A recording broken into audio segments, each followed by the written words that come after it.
Shalom. Ya, saya sangat nervous. Ya biasanya saya juga suka sharing, tapi dengan lebih banyak persiapan. Nama saya Lydia Christina Adi atau sering dipanggil Lily. Saya lahir di Los Angeles. Dibesarkan di Los Angeles. 2011 saya menikah bersama Pastor Samuel Anton, dan sejak itu saya tinggal di Indonesia. Saya pindah dengan 2 dos, seluruh hidupku dalam 2 dos, dan saya tinggal di negara saya belum pernah tinggal. Saya meninggalkan kenyamanan dan bahkan saya merasa, Tuhan, aku untuk berbicara pun sulit untuk saya. Saya belum pernah kursus dalam bahasa Indonesia. Katanya kalau makan banyak sambal lebih lancar ya dalam bahasa Indonesia atau bahasa Jawa. Tapi saya merasa minder sebenarnya. Tuhan, aku udah S2 nih di Amerika, tapi kalau berbicara di dalam bahasa Indonesia saya merasa bodoh, Tuhan. Saya kayak harus mikir 2 kali. Puji Tuhan waktu pandemi kan semuanya lewat Zoom ya. Jadi saya bisa terjemahkan di Google Translate dulu, saya baca, kelihatan seperti ngomong di layar tapi lagi baca ini. Sedikit kesaksian dari saya. Di bahasa Inggris ada satu phrase namanya you have big shoes to fill. You have big shoes to fill. Kita ada sepatu yang terlalu besar untuk kita. You have big shoes to fill itu artinya orang yang sebelum kita, orang yang hebat, dan kita harus gantikan pemimpin itu dan pakai sepatu mereka. Dan saya merasa seperti orang tua saya, papa, mama saya itu orang yang hebat, yang dulu zaman dulu tahun 79 buat KKR, jadi panitianya, seluruh Indonesia dilawat, ada kegerakan, dan ada Pak Petrus Hadi, ada teman-teman banyak yang membawa api itu untuk ke seluruh Indonesia, bahkan bangsa-bangsa. Siapa aku, Tuhan? Siapa aku? Aku kalau ngomong, saya orang yang pendiam dulu, pendiam. Kalau sharing di Komsel, kayaknya semua tertidur, and they're so sleepy. And aku nggak bisa seperti papa mamaku, aku nggak bisa seperti teman-temanku. Dan ada banyak orang-orang di atas kita, ada banyak orang-orang yang kita banggakan, kita terinspirasi karena hidup mereka. Tapi saya percaya Tuhan punya rencana untuk setiap kita. Yang beda sama orang-orang yang di atas kita, berbeda dengan orang-orang yang sudah buat kegerakan di Indonesia. I'm so nervous. Waktu saya masih di Amerika, saya nggak tahu siapa diri saya. Dibilang bukan orang Indonesia karena saya lahir di Amerika. Saya lahir di Amerika tapi dibilang bukan orang bule. Kadang mama buat bekal untuk aku bawa sekolah itu nasi goreng. Nasi goreng terasi. Di Bang Sri katanya nasi goreng terasi. Saya deket diketawain sama orang-orang bule. Itu apa, kamu makan apa, baunya aneh, terasi. Aku bilang, mama tolong buatin aku sandwich, mama sandwich spaghetti seperti yang lainnya. Sandwich spaghetti atau pizza atau apa ma. Aku gak diterima juga, bilang Chinese bukan, Mandarin gak bisa. Siapa aku? Bukan Indonesia, bukan Amerika, bukan Chinese. Saya nggak diterima di mana-mana. Ke Indonesia, yang di toko selalu bilang, Mbak dari mana Mbak? Mbak dari mana? Kelihatan dengan logat saya kalau ngomong. Tapi Tuhan punya rencana.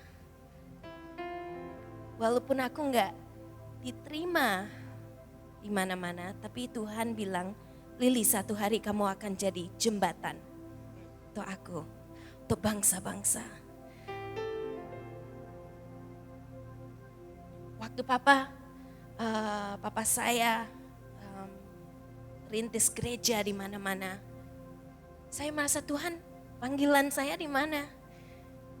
Itu karena semua orang bahasa Indonesia, saya mau bawa teman-teman ke gereja.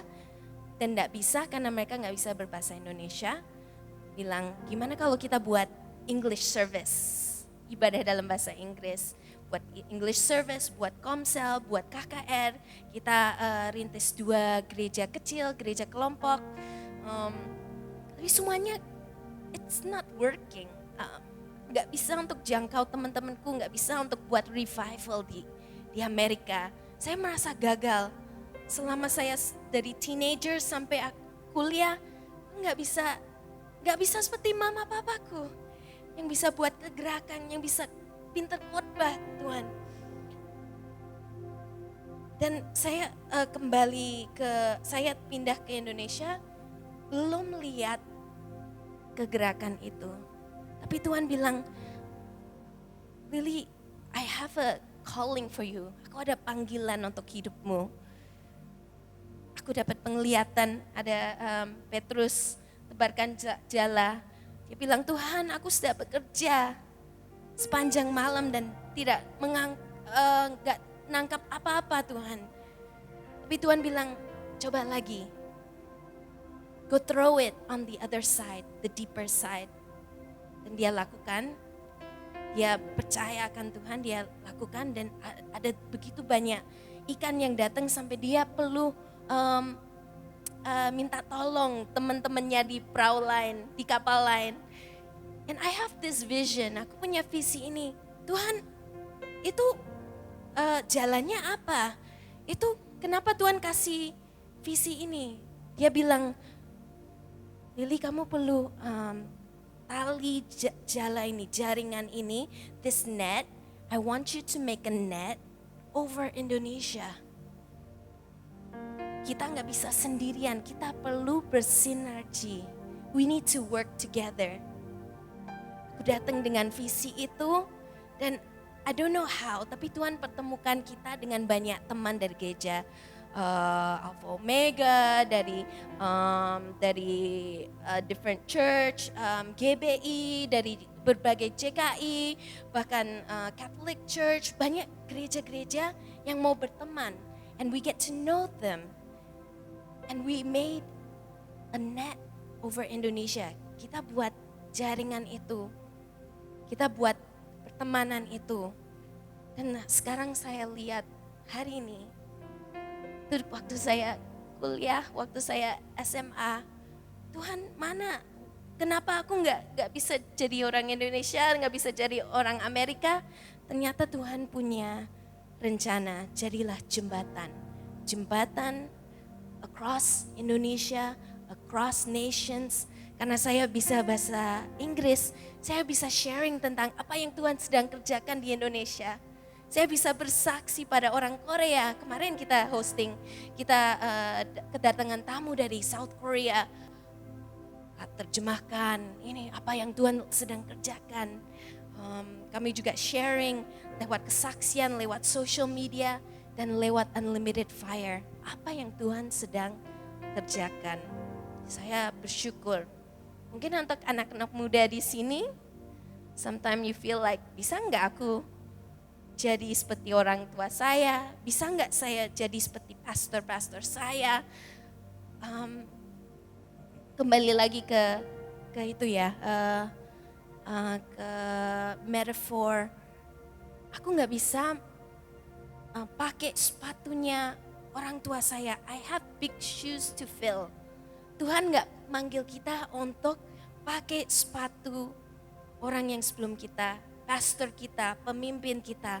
Tapi Tuhan memanggil kita untuk berjalan bersamanya dengan sepatu kita sendiri.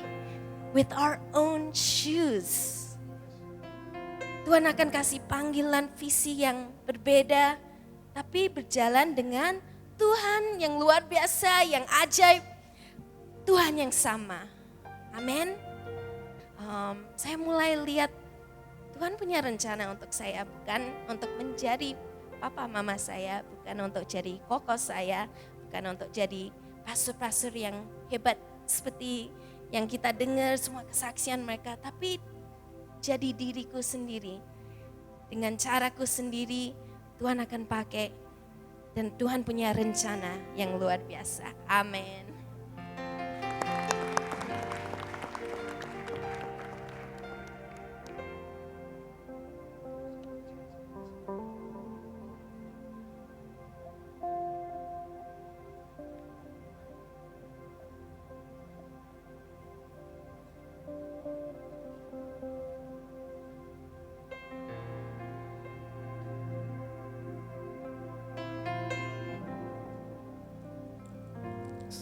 Ya, Bapak Ibu sudah dikasih Tuhan, tadi Pastor Petrus meminta saya untuk menyampaikan, tadi istri saya berbicara tentang unlimited fire. Apakah itu unlimited fire ya Bapak Ibu? Jadi di tahun 2009 Pak Adi Sutanto mengumpulkan kami anak-anak muda dan beliau punya hati untuk melihat terjadinya kegerakan anak muda di tahun 79 itu kembali terjadi di generasi selanjutnya. Tapi bukan sama persis, tetapi akan bangkit pemimpin-pemimpin yang berdampak bagi generasinya. Sehingga pada akhirnya kami bersama-sama mengumpulkan pemimpin-pemimpin muda di JKI. Sekitar ada 300 anak muda, pemimpin muda kita kumpulkan tahun 2009 Bapak Ibu. Tapi ternyata setelah itu menjadi dampak yang besar untuk orang-orang yang hadir. Dan mereka ingin, kenapa kita enggak melakukan yang lebih besar lagi, enggak cuma memberkati area JKI saja, tapi kita ingin memberkati Indonesia. Nah makanya itu akhirnya di tahun 2016 kita bikin kegerakan ini bukan JKI tetapi interdenominasi. Kegerakan yang menjadi dampak untuk Indonesia. Dan ketika itu Bapak Ibu kami ke Planet Shakers di Melbourne waktu itu. Dan ternyata tidak ada angin, gak ada hujan, saya sama istri sama beberapa hamba Tuhan dipanggil maju ke depan oleh Pastor Rachel Evans. Anda bisa lihat di YouTube, ada di YouTube ya. Jadi waktu itu tiba-tiba ada prophesy untuk Indonesia. Dia lihat, aku melihat jutaan anak muda di Indonesia on fire, menyala-nyala. Dan akan bangkit anak-anak muda yang radikal dengan Tuhan, yang mengasihi Tuhan, mencintai Tuhan. Dan awalnya kami udah mau mundur aja, aduh Tuhan gak sanggup. Tetapi ya karena itu terjadi nubuatan itu, kami dikuatkan kembali. Dan akhirnya kami mengadakan Unlimited Fire dan bersyukur Bapak Ibu. Ketika itu diadakan interdenominasi tahun 2016, 2017, waktu itu ada 10.000, 12.000 anak-anak muda berkumpul. Dan di situ kita mendapatkan banyak kesaksian. Karena yang terpenting bukan sekedar wah lompat-lompatnya, hype-nya, tetapi esensinya ya, betul ya Bapak Ibu ya. Yang terjadi adalah gereja-gereja yang anak mudanya sudah tidak ada bangkit kembali. Lalu ada anak-anak yang akhirnya memutuskan untuk menjadi hamba Tuhan. Dan sekarang sekolah teologi dan sekarang diutus, ada yang ke NTT, ada yang ada di suku laut, ada yang di Kupang. Mereka semuanya di Sumba gitu ya. Mereka melayani misi untuk pergerakan Tuhan. Dan terus ada lagu-lagu baru yang tercipta, ada anak-anak muda yang dibangkitkan. Dan yang indah adalah ada gereja-gereja yang selama ini terputus hubungannya kembali mulai berjalan bersama-sama. Bergandeng tangan, bersinergi Bapak Ibu. Indah sekali, berbagai macam gereja. Dari gereja yang konvensional sampai gereja yang karismatik, gereja yang injili semuanya bersatu. Dan luar biasa. akhirnya kita melihat, bahkan kita bikin kegerakan selanjutnya sebagai follow up namanya Sahabat Pemimpin. Di mana para pemimpin di seluruh Indonesia yang muda-muda itu kita punya satu kelompok untuk jadi tempat yang aman untuk bercerita, untuk berbagi. Karena pemimpin butuh sahabat. Ya, itu terjadi dan kita lihat hubungan yang indah antara pemimpin-pemimpin satu sama yang lain. Sehingga terakhir kemarin kita adakan di bulan Juli, ada rekan-rekan juga dari Korea, dari Amerika, mereka hadir dan mereka berkata, jangan cuma Indonesia sinergi, dari Korea juga mau sinergi bersama-sama. Amin. Dan kita terus doakan Bapak Ibu, bersyukur dan kita rindu juga kita mau bergerak bersama-sama dengan cara yang baru, dengan yang apa yang Tuhan mau untuk generasi ini. Sehingga kita lihat pada akhirnya gereja tidak menua. Amin. Tapi gereja akan muncul generasi-generasi yang baru. Karena mereka bukan hanya pengganti, tapi mereka adalah penambah kekuatan gereja-gereja. Amin. Mereka enggak mempush orang-orang pemimpin senior untuk keluar, enggak. Tapi mengangkat pemimpin-pemimpin yang ada untuk bekerja bersama-sama bagi kemuliaan Tuhan. Amin. Dan kita mari bersama-sama dan kita berdoa supaya gereja-gereja semakin maju, semakin tidak menua tapi semakin muda. Go younger, go younger. Dan akan kita lihat terus generasi muda dimunculkan. Dan saya terharu tadi para penari-penarinya masih muda semuanya. Saya berdoa supaya gereja ini semakin muda dan banyak generasi yang dimenangkan untuk Tuhan. Amin. Tuhan Yesus memberkati. God bless you. Haleluya.